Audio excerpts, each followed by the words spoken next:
After 5 years of owning a Cessna 182, here's my honest take on the really fun things and also the hard things about it. The first thing I noticed, and it's remained consistent throughout the last 5 years, is the sense of adventure you have when you own an airplane. And so this might sound obvious, but for a lot of people that don't yet fly, they can probably think, hey, is that overrated? Is it an exaggeration that you can just kind of go wherever, whenever? And I can answer that for you. It's not an exaggeration. With very few restrictions, you can go just about wherever you want and experience some really cool things. So I've been able to experience the backcountry mountains of Idaho, which are just captivating. I've seen really cool views of state and national parks here in Texas, out in West Texas. Been able to explore the underrated parts of northwestern Arkansas and just the beauty that part of the country holds, and so many other things because of having an airplane. So it's really not an exaggeration of what you're able to do even in a small airplane. And so even though it doesn't go that fast, it's a heck of a lot faster than driving.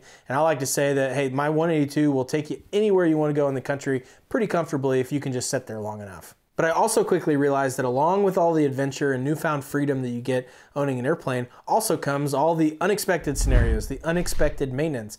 And to a large degree, I already expected these. I mean, that stuff just happens. But so it's one thing to expect it, and it's another thing to actually experience it and think, oh man, I'm nowhere near my hometown and this went wrong, so I'm kind of stuck here until I can get this fixed. Those situations have happened. I've never gotten real out of position, but it's kind of just something you're always dealing with, and stuff will come up. So not a deal breaker by any means, but it's a very real thing that happens. So if you're going to buy an airplane, you have to just kind of expect the unexpected, which I don't really love that saying, but it's turned out to be very, very true. After flying it for about 50 to really even like 100 hours, I was really surprised by how much my skills had grown and my competence in that particular airplane, more so than I expected. It's one thing to have 100 hours in a certain type of airplane. It's another thing to have 100 hours in the exact same airplane, because all the avionics are the same. You get to go through different procedures and different types of flying, but it's all in the same airplane. All the switches are in the same place. All the landing kind of feels the same and everything. So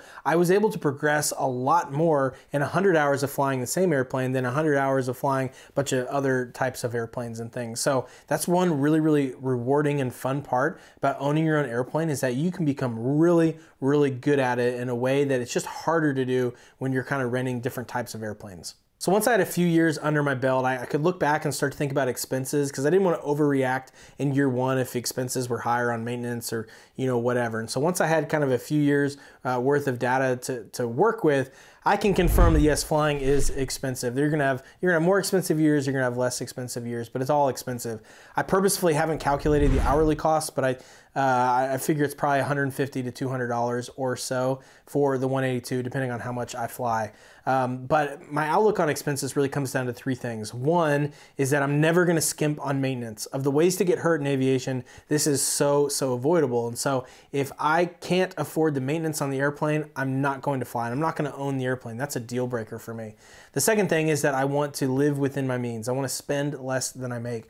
And then the third kind of principle to live by financially, I believe, is to take the residual time, energy, effort, resources that you have, and then allocate it in places that are important to you. And so if flying can fit into all of those three things and remain consistent, then I think for me, flying has been a green light. So yes, some years are more expensive than others, but as long as those principles can hold true for me, then I try not to sweat it too much. One of the most fun parts of flying for me might actually surprise you, because as awesome as exploring the mountains of Idaho or the different parts of the country can be, really one of the most rewarding moments has been the unspectacular ones. When you're flying across central Texas, which isn't much to look at, but it allows you the chance to think deeply about how grateful I am to live in a time and a place of human history where this is even possible. I try never to get bored in the cockpit, because I'm so grateful to have that opportunity and to enjoy, looking at the world thousands of feet above it, going 150 miles an hour, and it's just awesome. So oddly enough, that's been one of the most fun parts of flying for me, has been just the deep sense of gratitude that I've been able to develop in the unspectacular moments. Owning an airplane has also been a really practical tool for me. My family lives hundreds of miles away, so anytime I go visit them, having the airplane is a really, really useful part of that process. But along with that, one of the downsides comes stress. So anytime you're counting on the airplane or counting on the weather to cooperate, it can add stress anytime one of those things isn't quite cooperating. And there's been times where I fly down there and the weather's great and it's time to come home and the weather sucks. And so you might have to get out of position because you might borrow a car or something and drive all the way home, and then you got to reverse the process to get back into position. First world problems, I know, but it's a useful tool until it isn't.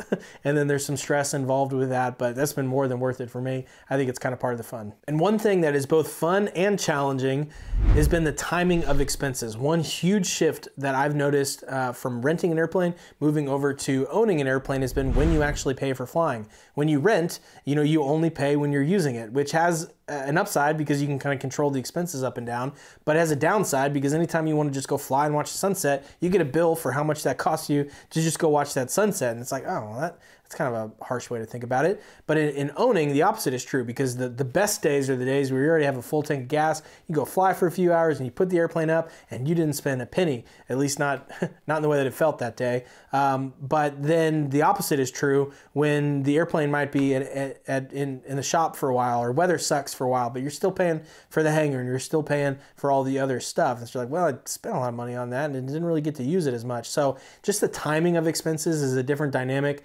It's got pros and cons. Sometimes you love it. Sometimes you kind of miss renting in that regard. But that's been something that's just taken some getting used to.